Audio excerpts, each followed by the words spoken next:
Halo, Jony? Hlásí se Praha? Kubo? Halo, tady Alej. Ahoj, já jsem Jonathan a žiju v Los Angeles. A já jsem Jakub a žiju v Praze.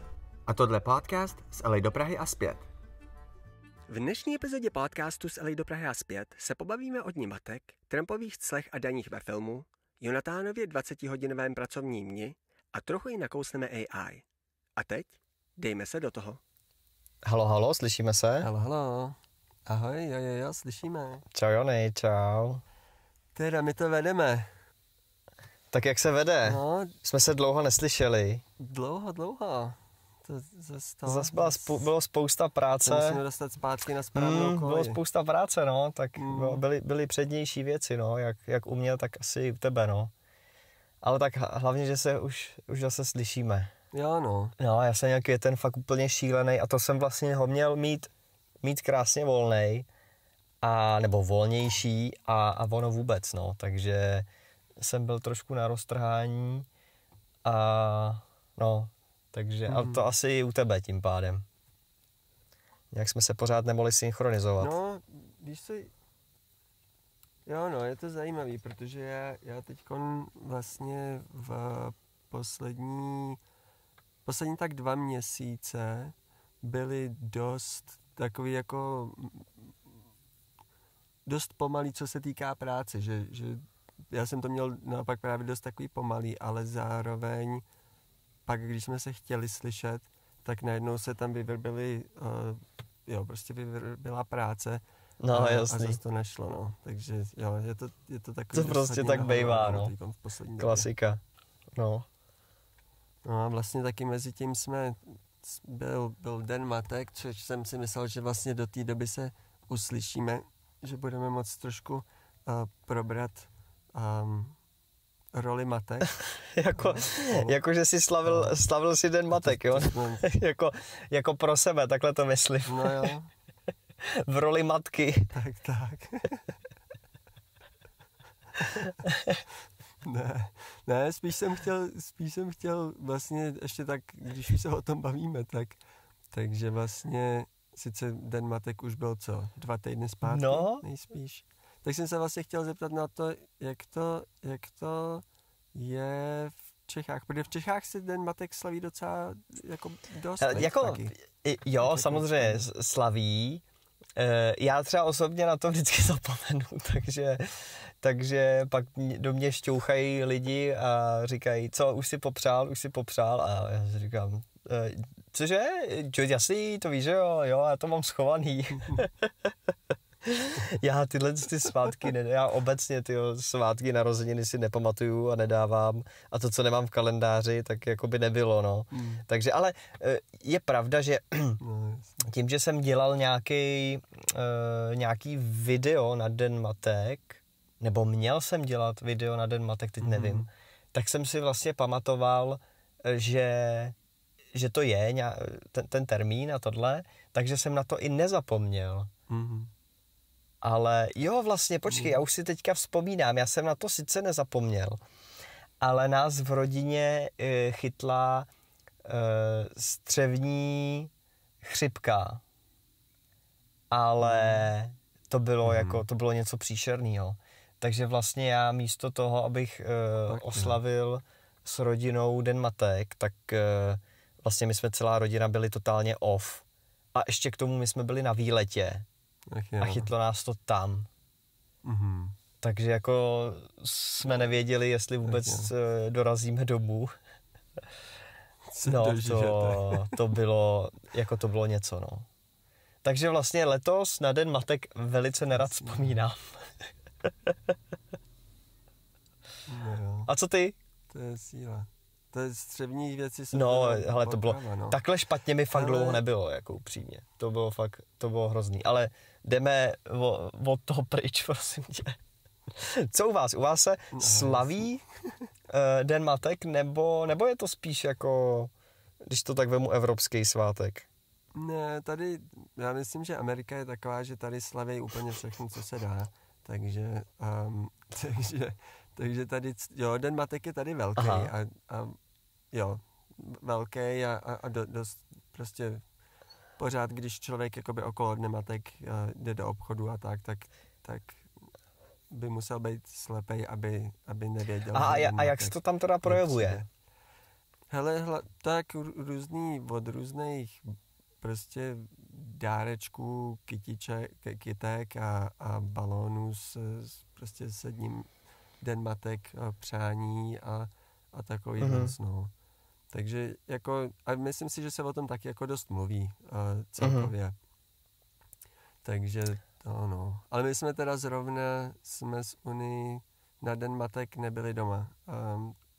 Michaela byla doma a my jsme byli takže jste jí vlastně udělali takovej den pro sebe. Jo, no. Jo, měla určitě den pro sebe, který si myslím, že si užila a připravili jsme jí překvapení, který jsme schovali a pak jsme jí řekli, ať se na něco podívat a tak to našla, tak to si líbilo. Ale, takže takový vlastně ještě Velikonoce do toho. Takový já, no. Takový já. Hledání vajíček. Hledání vajíček, to bylo to překvapení. Hele, a já vlastně ani jako nevím, odkaď svátek, nebo ten den matek jako pochází. Ty víš?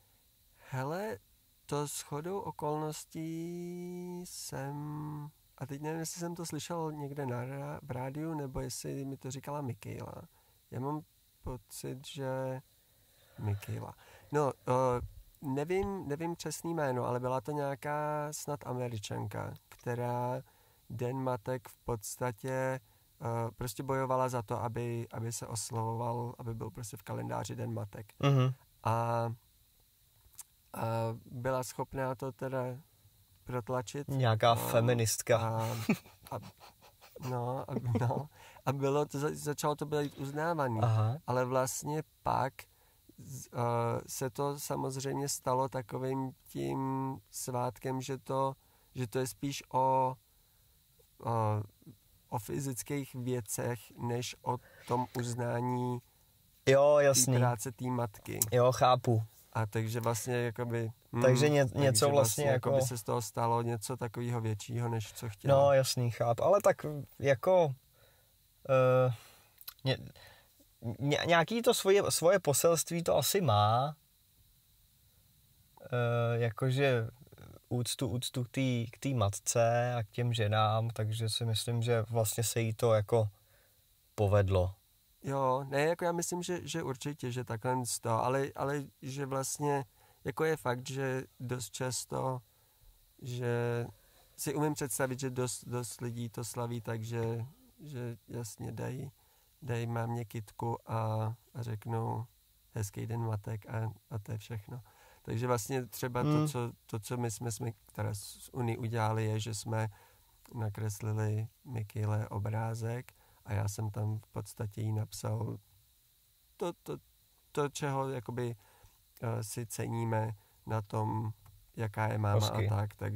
Takže vlastně právě mi na to říkala, že si myslí, že ta ženská by byla hrdá, protože tohle je přesně to, o čem to má být, a ne o tom kupovat balónky a dárky. To jsi dobrý, ale to jsi dobrý. To přesně, já jsem bohužel ten první případ, jako. A to není z důvodu toho, že bych jako si žen nevážil, ale vlastně, vidíš, vlastně jako mě takovejhle pěkný krok jako nenapadl v ten svátek, no. Ale možná přesně kvůli tomu, že vlastně jsem neznal tu historii toho svátku. No tak třeba do budoucna. Jo, a ono jako je dobrá to, motivace. Já musím říct, že jakoby pro mě, když jsem to psal, tak vlastně jakoby člověk i když tyhle ty věci tak jako vnitřně ví a prostě proč uznává, nebo je prostě rád za tu svoji manželku nebo mámu, nebo jo, tak, máme to vlastně, trošku jako samozřejmost, no, jasný. No, takže vlastně jakoby to vyslovit nebo napsat to, jo, prostě si to člověk ještě jakoby víc uvědomí, no, co jsou ty na tom věci, něco bude, to je hustý. Na který záleží. Jo, pravda. Vidíš, to má hloubku. Jo, no. To je dobrý. Jo. To je dobrý, to se mi líbí, hele. Já si myslím, že i posluchači si z toho něco třeba vezmou. Jo. No, tak vidíš, tak příští rok můžeš taky se zamyslet. Ale fakt, jako, to se mi fakt moc líbí. Teď mě zrovna, jako teď mě mrzí, že jsem na to už nepřišel dřív teda. Jo, no, jo. Dlouhá promarněná léta. Aha. Jo, protože těch věcí jako, hlavně já si myslím, že právě jako, že třeba za mě i, že vlastně až od doby, co máme Unii, takže si vlastně člověk uvědomí, nebo jo, prostě když pozoruje rodičovství a prostě jo, je rodič a ta máma tam je, tak vlastně si člověk uvědomí, no, jak je důležitá a kolik energie a všeho dá do té výchovy těch no, to 100%. No. To je jako každopádně, to s tebou naprosto souhlasím. A přijde mi, že nějaký věci přesně jako vnímáme hrozně samozřejmě a vlastně si je neříkáme. Proto přesně takovýhle gesto. A vlastně nemusí to být jako ani na svátek matek. Ani, já nevím, ani třeba na výročí nebo takhle, ale čas od času jako nějaký takovýhle gesto uznání udělat, anebo teda aspoň teda si to říct, vůbec není jako od věci, no. Určitě to je něco, co si myslím, že je dobrý, když je prostě vyslovený, protože třeba například, jako já si myslím, že my se to snažíme s Mikilou tak dělat, protože já vím, že na začátku, když právě jsme měli Unii a tak, že se Mikila cítila, jako že není uznávaná, protože jsem neříkal věci třeba prostě, jí nahlas. A že vlastně třeba zrovna včera ona měla tady týden skoro kamarádku z Indiány, takže prostě Mikila z Uni byli v Long Beach a já jsem původně měl plán, jakože Uni by jela se mnou zpátky na ranč, protože prostě musel jezdit kvůli zvířatům a tak a prostě do toho práce, ale nakonec to vyšlo tak, že Uni byla celý ten týden s Mikejlou a s tou kamarádkou a s tou kamarádky synem a manželem. A tak vlastně včera, když jsme večer jeli zpátky z Long Beach, tak jsem se tak jako omluvil svým způsobem a poděkoval jsem Mikejle, že Uni vlastně mohla být celou dobu s ní, protože já jsem vlastně mezi tím stihnul udělat nějaké věci tady, ale zároveň jsem měl 3 pracovní dny v tom a tak naopak ona poděkovala mě, že pracuju a že vydělávám peníze pro rodinu. Takže prostě si myslím, že to je takový jakoby dvousměrný že to potřeba vyslovovat a nebrat věci jako samozřejmost. Hele, to je fakt hluboký. To se mi líbí.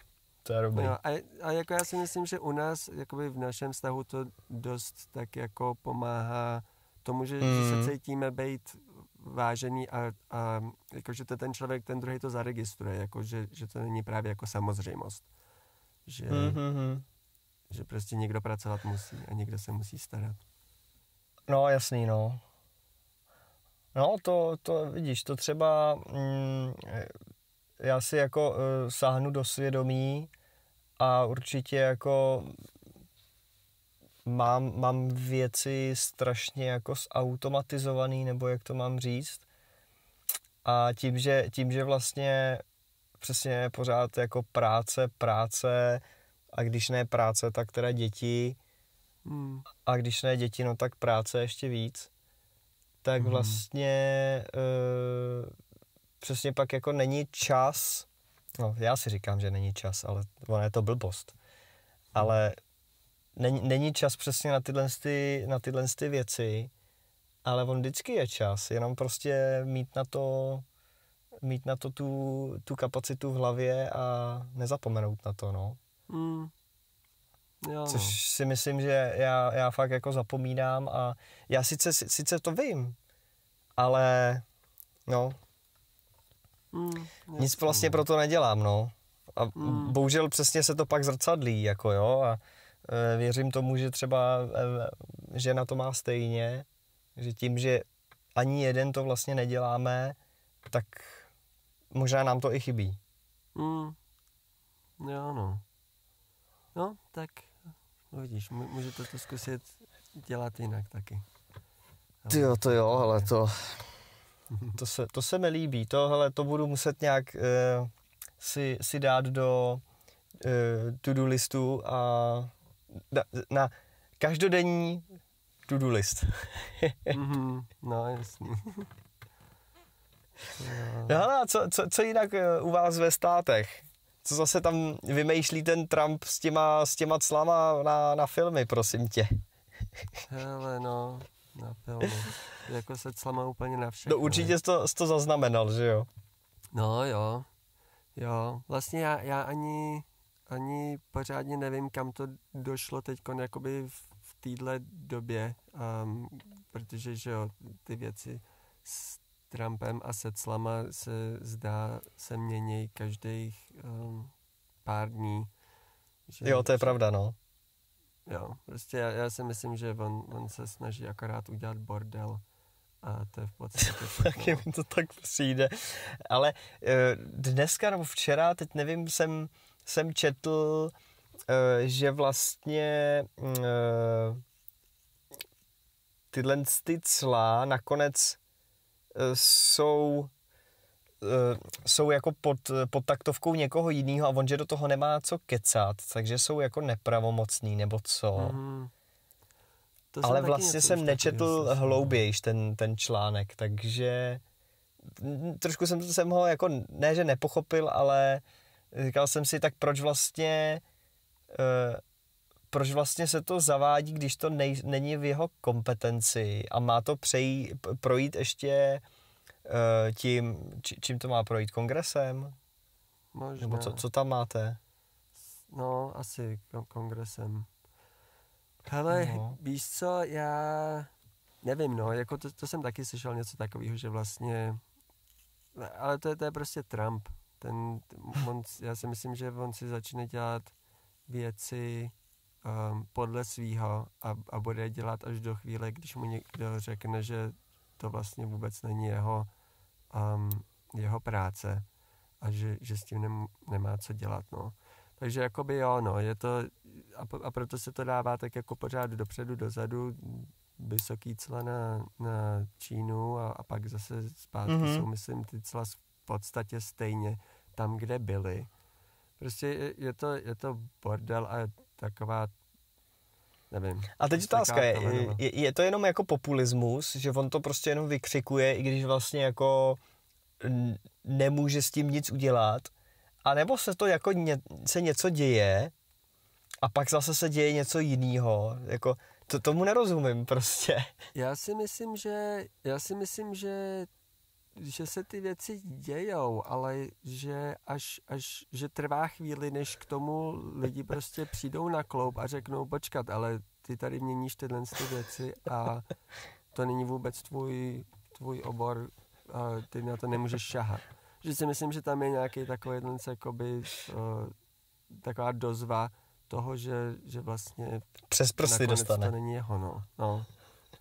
Takže si myslím, že takhle. No a co se týká filmu, já jsem dostal e-mail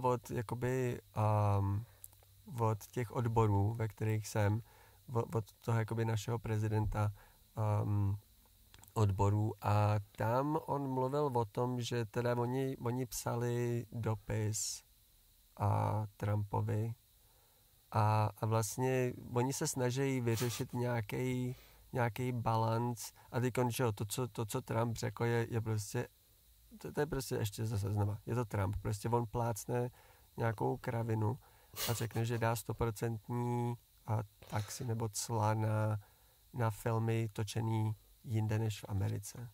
Tak prostě přesně. To jako nemůže fungovat a je to prostě jenom, si myslím, taková úplně první reakce, nebo první odpověď, která mu vyskočí v hlavě a prostě řekne takovouhle kravinu a potom teprve se o to začne zajímat Já si myslím, že se ani nezajímá, tyjo. Právě, no, jakoby jsou tam pak asi lidi, který do toho musí vstoupit a vymyslet něco. A žehlit to. No. A takže jakoby třeba tohle se víc lokální tady k LA, ale jakože, protože je hodně té práce, tak jak už jsme se bavili vlastně, že ten filmový průmysl byl takový dost ovlivněný, tak já vlastně poprvé jsem zažil nebo cítím to, že vlastně ten průmysl je pomalejší a vlastně fakt vyloženě poslední 2 měsíce byly takový, že jsem pracoval tak, já bych řekl 3 až 5 dní v měsíci, ale a ještě k tomu, a což jakoby ono to pro mě, pro moji práci je to normální pracovat třeba, já nevím, 5 až 10 dní za měsíc, ale prostě ta platová škála, to vlastně ti to pokryje celý měsíc v podstatě. Ale teď za ty 2 měsíce jsem pracoval na věcech, které byly jakoby nižší produkce, takže ty platy, takže jsem pracoval třeba 3 až 5 dní v měsíci, ale vlastně to nedosáhlo těch finančních prostředků, který potřebuju měsíčně vydělat. A jo, no, je to prostě bylo to.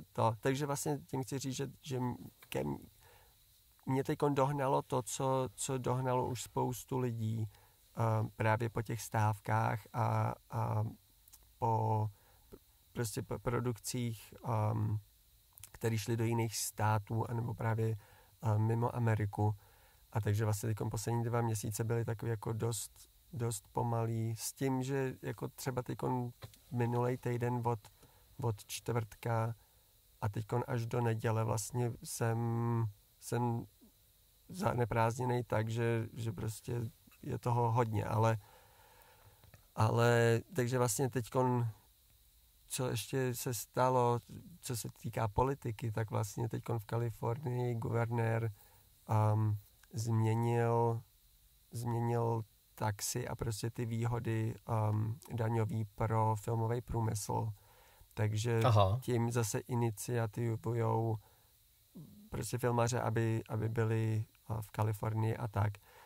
A to prostě je takový, že tam jde spíš o to, teď když to vemu globálně, nebo co se týká celé Ameriky, že prostě oni musí udělat ty podmínky výhodný pro to, aby ty produkce nešly do zahraničí zbytečně. Protože jako samozřejmě jsou věci, které se musí natáčet někde jinde, protože ať už je to prostě díky tomu, jakou potřebují lokaci nebo tak. Ale třeba taky jsem zrovna včera, myslím, slyšel o tom, jak právě někdo říkal, že jo, no, že ty odbory v podstatě tak jako zničili Kalifornii svým způsobem, protože právě mají všechny tyhle pravidla a kdo ví co. No a že je produkce, která točí nějakou show a točí ji někde v Anglii.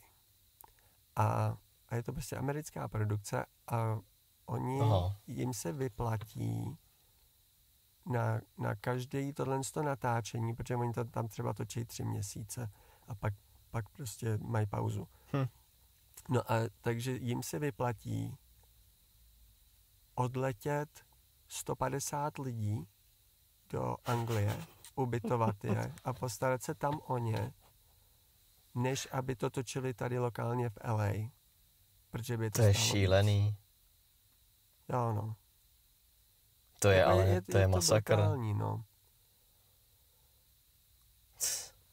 Takže jakoby, no, ta unie nebo ty odbory prostě jako já když jsem viděl, my když jsme právě, když ta nová smlouva se podepisovala nebo ty nové podmínky se studiama právě, tak tam jsme mohli volit, co chceme a jedna z věcí tam byla jakože zvýšení platů. A já rozumím tomu, že prostě platy musí být časem vyšší a vyšší, ale mně přijde, že ty platy, které jsou v tom filmovém průmyslu, že jsou, aspoň tady jakoby, co se týká právě Kalifornie, tak, že jsou dost vysoký na to, že člověk by nepotřeboval ještě vyšší. A že si myslím, že to je právě to, co jakoby tyhle ty věci vyštvávají ty produkce pryč, protože prostě jsou daný tabulky, podle kterých člověk musí být placený a tak, no. Takže... To je zajímavý. No, jako to tady u nás v Čechách zase, teď nevím přesně, jak to bylo, jestli nepovolili navýšení toho rozpočtu, nebo ho úplně zrušili pro vlastně filmový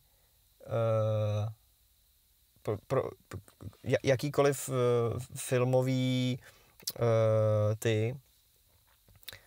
studia, aby vlastně natáčeli v Čechách, respektive tady byl, myslím, že to bylo ministerstvo kultury, že dávalo těm filmařům, že vraceli jim nějaký procenta z toho, co vlastně tady utratili. Nějak takhle to fungovalo. To si myslím, tak že v podstatě... posluchač, který tomu víc rozumí nebo je víc v obraze, tak klidně nám napište do komentáře. Ale mám pocit, že to nějak takhle bylo, že vlastně to filmové studio tady, dejme tomu, utratilo 1 000 000 a bylo mu vráceno nějaký procenta. A nebyly to malý procenta, myslím, že třeba 40%. Si myslím. Nějaký takovýhle jako docela velký číslo to bylo. No a samozřejmě ten budget ale nebyl jako nekonečnej. Jo. No, a teď nevím, jestli oni ho nechtěli navýšit, protože už byl vyčerpaný, anebo ho úplně zrušili. To si teďka už nepamatuju. A mám pocit, že ho zrušili a na to konto se teďka točí spíš v Maďarsku. Normálně v Budapešti, Budapešť je nádherná, předělává se pořád, jako rekonstruuje se a jako architektura je velice, velice pěkná a hodně to připomíná tu Prahu právě. Jo, no. Jo, ne, to je právě jakoby dost podobný právě s těma daněma tady, no, co vlastně, jakoby tak oni to dělají, že vlastně odpouštějí, nebo jo, právě vracejí produkcím peníze, tak, aby se jim to vyplatilo, no, aby si to spočítali a aby to bylo pro ně výhodný, no. No jasný, jako tím pádem jako mě by zajímalo trošičku, jak to funguje v Čechách, co se týká konverze, protože co já vím, nebo co si myslím, a já jsem se teď potkal nedávno s jedním českým kameramanem, který žije napůl v Čechách a napůl tady. A mě by trošku, já se s ním mám potkat snad brzo prostě na kávu a tak a chci se ho na tohle zeptat, protože tak jak já tomu rozumím, je, že vlastně v Čechách je několik agentur, který zprostředkovávají americké produkce. Takže to není tak, že by americká produkce si mohla přijít a zabukovat, zarezervovat Barrandov třeba. Ona musí jít skrz prostě nějakou produkci, která ti dohodí víc, nebo dohodí ti prostě český lidi, kteří ti na tom budou pracovat a tak. A právě, že já si myslím, že tím filtrujou, že mě by to prostě zajímalo, jak ten systém funguje, protože já si myslím, že ty český platy jsou o dost nižší než ty americký. A no tak samozřejmě. Vlastně, no, takže jak to vlastně balancujou, jestli, prostě jak to funguje, no. A vlastně tímhle s tím taky vlastně ty produkce právě hrozně jsou schopný ušetřit, protože místo toho, aby platili určité peníze někomu, kdo tam přiletí a pracuje pro ně jako Američan, tak prostě platí Čecha a platí ho a teď právě nevím, plácnu o polovinu míň a za tu stejnou práci, takže vlastně jsou schopní jakoby ušetřit na těch jednak jako lokacích a prostě i na těch lidech, kteří na tom pracují, no. Což teda jakoby, já mám pocit, že... Bohužel si myslím, že to je víc jak o polovinu. No, je to možný. Protože jo, jako upřímně. S tím Trumpem, protože jakoby, co já jsem slyšel několikrát je, že prostě produkce v jiných zemích jim nabízejí nižší platy a tak, ale to prostě, to je daný tou konverzí a prostě celkově je to daný tím, nebo je to daný platovou škálu v té zemi, takže je to takový, že to není tak, že by ostatní země se snažili dát nižší platovou škálu jenom proto, aby tam dovedli ten filmový průmysl k ním. Ne, to prostě jsou ty platy, které jsou jinak nastavený, no. Jo, to určitě, no, to určitě. Já si myslím, že i jako třeba ty zahraniční produkce, i když budou třeba dražší než tady jako v Čechách, tak pořád to bude mnohem levnější, než kdyby prostě byli doma. Jo, no, je to zajímavé. Já se pokusím trošku tohle tak jako zjistit, protože ten kameraman zrovna točil nějaký videoklip v Čechách a je teď zase zpátky tady. Takže já to když tak pak dám vědět vlastně, o čem jsme se bavili. No, při nejlepším ho můžeme přizvat, že bychom měli prvního hosta. Hele no, to bychom mohli. No, takže jo no, uvidíme kam tohle všechno dospěje, protože jakoby celkově jsem zvědavý, jak se to vyrovná, protože právě Kalifornie teďkon nově udělala zase právě lepší podmínky pro produkce, takže snad svým způsobem teoreticky by měly víc produkce zase přijít do Čech, do Kalifornie. Okay. A tak uvidíme, no. Já vlastně teďkon, jak jsem to měl takový pomalejší ty dva měsíce, tak člověk tím, že je na volný noze, tak vlastně, že ho začíná přemýšlet o tom, jak dál, pokud by to pokračovalo s tím směrem, pokud by prostě té práce bylo míň, tak jsem vlastně, že ho začal přemýšlet o tom, co dalšího co bych mohl dělat takového, že bych neodbočil od filmového průmyslu nebo prostě od kamer a tak, ale zároveň měl jakoby stabilnější práci, tak vlastně jsem začal koukat na třeba být jako švenker pro stadiony nebo pro prostě takovýhle jakoby větší věci, který potřebujou prostě lidi za kamerou a zároveň je to víc takový jako je to víc pravidelný, protože tam prostě se dějou pořád věci a tak. No jasný, no. Já, to by mě zajímalo pak nějaký výstup z toho, jestli ti někdo napsal a jestli mají jako nedostatek lidí a tak dále. To by mě docela zajímalo. Uvidíme, no. Jako já popravdě ve chvíli, kdy jsem začal se na to víc koukat, tak samozřejmě přišla práce a tak, takže uvidíme. Ale já si myslím, že je vždycky dobrý to mít tak jako mít plán B, takovej, se kterým člověk je spokojený Protože vím, tak jak už jsem myslím říkal v minulosti, že vím spoustu lidí, kteří už tak jako museli přejít do jiné profese. Ale říkal, no. právě, že myslím si, že jsou tam věci, který člověk může dělat a úplně nevystoupit z té profese a nejít úplně na jinou kariéru, no. Třeba zvukař. No, třeba. Víš co, hele, těch je tady v Čechách hrozně málo, prej. Fakt, jo. Prej, jo, no. Zajímavý. Nikdo to nechce dělat. Protože tomu nikdo nerozumí. To je dobrý, jo.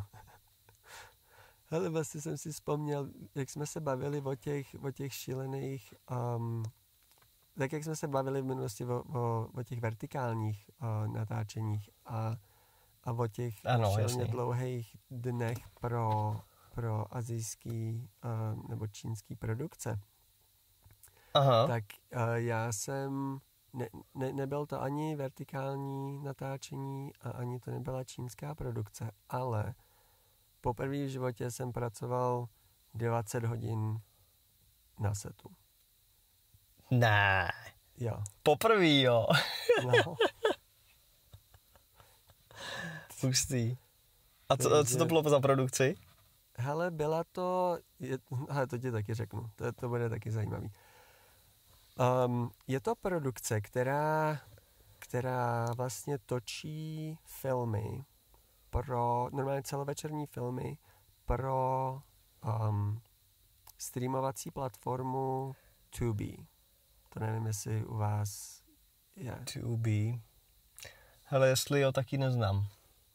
Ale jo, to je to asi jenom v podstatě tady americká. No, takže nic mi to neříká, no. Jo, no, je to prostě podobně jako Netflix a prostě tyhle všechny. Jasně. No, a tahle produkce má prostě kontrakt nebo smlouvu na to, že prostě točí pro tuhle platformu celovečerní filmy a mají smlouvu snad vždycky na 20 filmů a nevím za jakou dobu je musí natočit. No ale ten režisér a kameraman v jedné osobě a producent v jedné osobě taky, tak on se snaží, a teď já doufám, že mu to nepodělám, že tam nejsou další lidi, kteří to budou poslouchat a budou se snažit to poslouchat. Ale on minulý rok se snažil dosáhnout Guinnessového rekordu v počtu celovečerních filmů natočených ním za jeden rok. Aha, a na za jeden rok. A na poslední chvíli ho předběhl někdo s 15 filmama za jeden rok. Takže on ví teda, teď v tuhle chvíli, protože už je červen, tak vlastně ví, že nezvládne jich natočit 16 za ten rok, ale příští rok se snaží natočit jich 16. A teď zpátky k tomu 20-hodinovému dni. No. Oni, jako tato produkce, jako je to šílený, jaká továrna na filmy to je, protože oni vyloženě točej 14 dní, 10 až 14 dní točej jeden film, pak si dají tak 2 týdny pauzu a pak zase 10 až 14 dní točej další. 2 týdny pauzu a prostě takhle to jedou. A prostě je to, vůbec nechápu, jak to dělají, jak to můžou zvládat. Jako asi... Jezdí na drogách. No asi, protože, ale jako je to zajímavý proces, je zajímavý to vidět, protože prostě jo, no, já jsem s nima pracoval teď už asi všudy 5 dní, protože tam zaskakuju za kamarádku. A vypadá to jako, že s nima prostě, že vždycky, když kamarádka nebude volná a já budu volný, tak vlastně mě začnou asi brát na tyhle natáčení.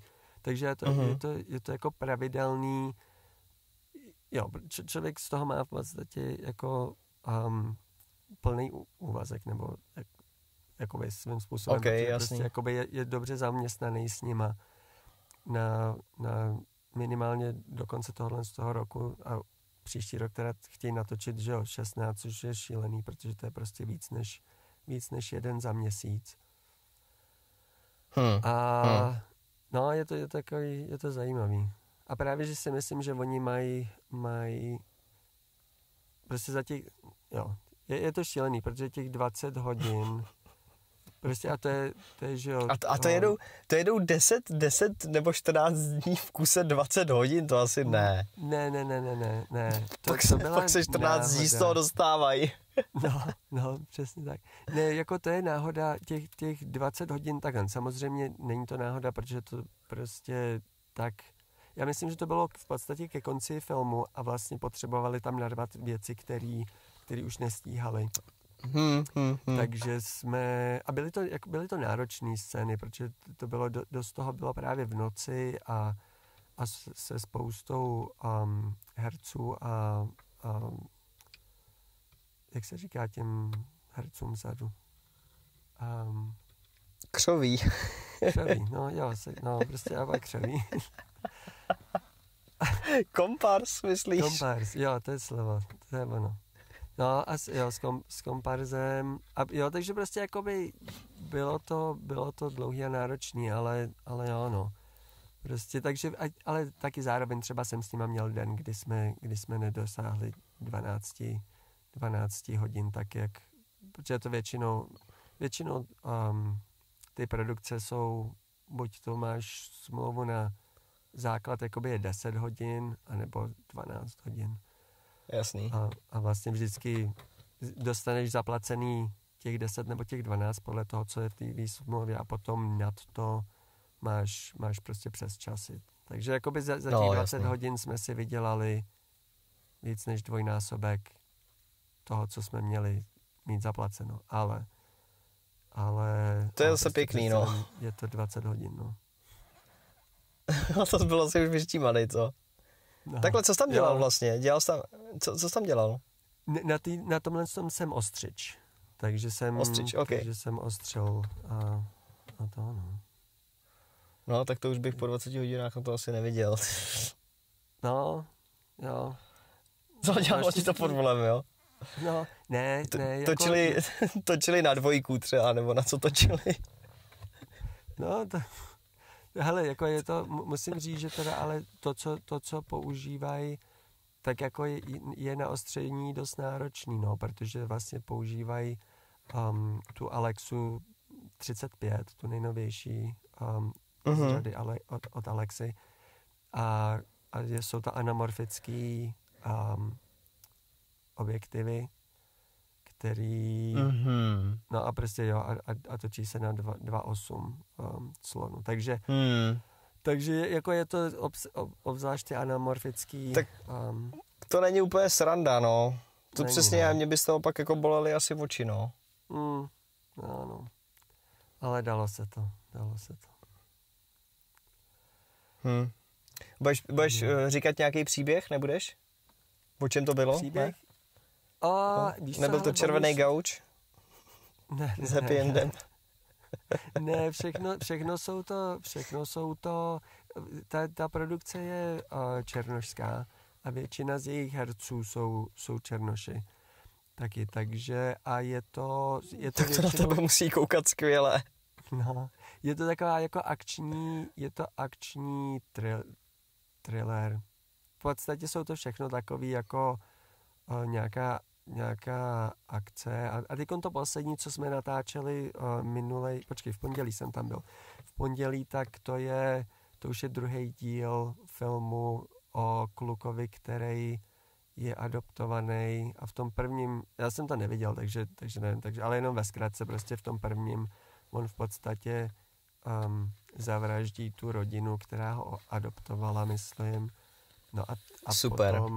Potom, takže ho dají do blázince nebo kam. No a protože ten kluk je 13letý nebo 12letý. No a potom on v podstatě vyvraždí celou tu nemocnici a celou jí spálí. A prostě jeho jediný tělo oni nenašli. Takže, no a prostě mezi tím ho adoptovala další rodina a skvělý příběh, ty vole. No, a počkej, a to je podle skutečné události? Ne, to není skutečný. Dobrý. No. Takže já si myslím, no, že... Ty máš jako zajímavý filmy. Natáčel jsi v ženský věznici. No, jako ono... Jo, já vlastně taky, tyjo, to je pravda. Teď to dochází. Jo.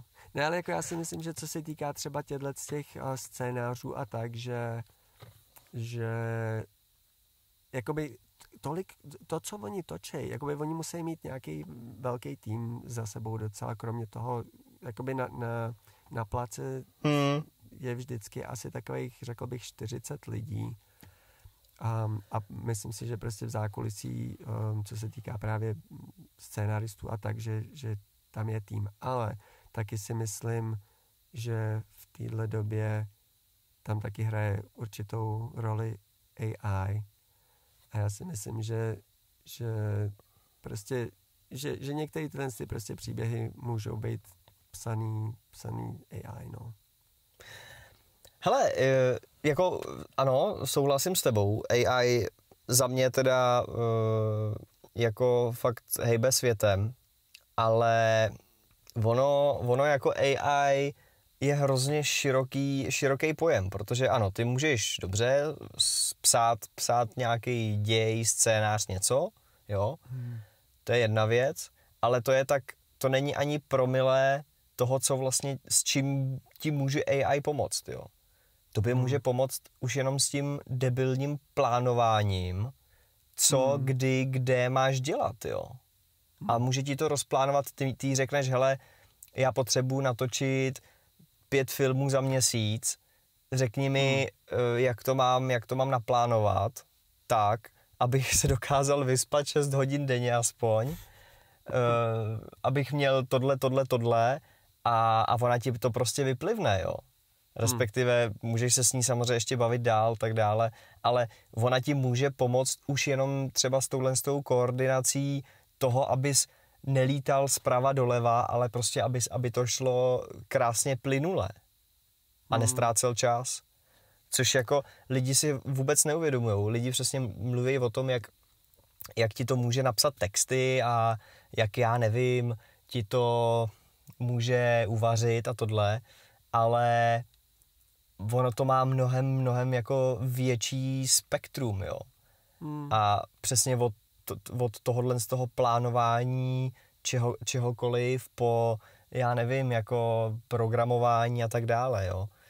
Takže já třeba jako AI využívám, ale přesně já to nevyužívám vlastně jako na text. Já vlastně jako já nejsem copywriter, takže já jako nepotřebuju texty, ale já dělám s tím věci typu, když jsem teda zmínil to vaření, tak třeba vaření, protože já vařím jednou za měsíc maximálně a prostě si to neumím rozplánovat. Prostě to neumím. Takže já jak blbec se jí ptám, hele, chtěl bych udělat, buď jí řeknu nějaký jídlo, anebo jí řeknu, co mám vlastně v lednici. Pak jí řekni mi to přesně jako pro totálního idiota, který v životě nevařil. Jak to mám postupně dělat, co tam mám přidávat, jestli to mám míchat, jestli já nevím co, jak dlouho mě to zabere a tak dále a tak dále. A ona mi to prostě vyplivne a pak se s ní třeba bavím a já bych tam chtěl přidat ještě tohle, nebo jí řeknu, ale počkej, tohle já nemám, já potřebuji něco jiného udělat, jo. A to je jako jedna taková ulehčující věc, jo, ale teďka nedávno třeba dělal jsem kůlnu a vůbec jsem nevěděl, jak prostě vevnitř to udělat tak, aby to nebyl totální chaos, jo. Tak jsem jí řekl, hele, mám kůlnu takhle velkou, potřebuju tam mít tyhle ty věci, jak bych je tam měl zorganizovat, jo. Tady mám dveře, budu chtít mít nějaký regál, nějaký pong, respektive stůl, jo, na práci. prostě jsem jí vlastně popsal to, co mám, to, co bych tam chtěl dělat a tak dále. No a ona mi to prostě vyplivla, jo. Ještě teda jsem chtěl po ní jako půdorys, respektive jakoby, že pohled ze zhora, stačí perspektivy. No, to bylo horší. to ChatGPT jako něco mi to udělalo, ale asi jsme se špatně domluvili. Nicméně podle popisku vlastně, co ona mi napsala, tak jsem to tak krásně zorganizoval, že jako v životě bych to nezvládl sám, jo. V životě bych to nevygooglil. Jo, ona mi tam prostě napsala, co bych měl udělat, pak mi napsala i různý tipy, udělala mi nějaký alternativy, jo, a ty jsi mohl i vybrat v klidu. Takže jako fakt vlastně jako já bez AI jsem úplně zbytečný člověk, i když jsem jako si myslím, že docela šikovnej, tak prostě já se jí vlastně ptám úplně jako na všechno. I to, co třeba vím, jo, dejme tomu, plánuju si natáčení, co klient mě zadal a co mě napadlo a tak dále. A vlastně ji i tím zkouším. Jo, zkouším jí ve stylu, tak co by si jako vymyslela za ať už scénář nebo záběry a tak dále a zkouším si ji. A říkám si, jo, jasný, tady jsme na tom stejně, to bych taky asi udělal. Pak řeknu, tyjo, tohle je skvělý nápad. Nebo řeknu, aha, tady ještě, to je dobrý nápad, ale tohle se mi nelíbí, tohle ještě trošku doladím a chytnu se jakoby aspoň z půlky a jako je to neuvěřitelný pomocník, jo, jako kdyby za tebou stál prostě nějaký asák a našeptával ti něco, jo, ale mnohem chytřejší než ty. Hele, ale o tom si můžeme třeba povídat v příštím díle. Jo, já si myslím, že určitě, protože jo, já v podstatě právě s AI a s ChatGPT nemám v podstatě skoro vůbec žádnou zkušenost. Já jsem to použil poprvé asi minulý týden, jenom tak jako na zkoušku. A právě, že tohle se mě zajímá. Tyhle ty věci, které k čemu to lidi využívají a jaký tam vůbec jsou právě využití. Já myslím si, že by to mohlo být zajímavý pro hodně lidí, kteří poslouchají a myslím si, že já nevím, jestli já se tomu vyhejbám spíš prostě tímhle z tomu AI a že třeba víc lidí o tom víc ví, ale myslím si, že by to bylo zajímavý, takže určitě bych to dal do příštího dílu. No, to je výzva, to se mi líbí. Půjdeme do toho. Tak příští téma bude AI a to si myslím, že tím zaplníme minimálně jeden díl. Aha, to je ono. Protože fakt to je tak široký pojem, prostě, no, příště. Dobrý, no hele no tak jo. Já jsem tě hrozně rád slyšel. Já tebe taky. Skvělý, že jsme se aspoň teda jednou za měsíc takhle virtuálně setkali. A zase, jak to vždycky říkáme, doufejme, že budeme častěji si volat. No, jasný. Jo, když čas dovolí. Snad jo. Dobrý. No tak jo, tak pozdravuj rodinu a rád jsem tě slyšel. Dobrý, tak jo, tak zatím. Čau. Čau.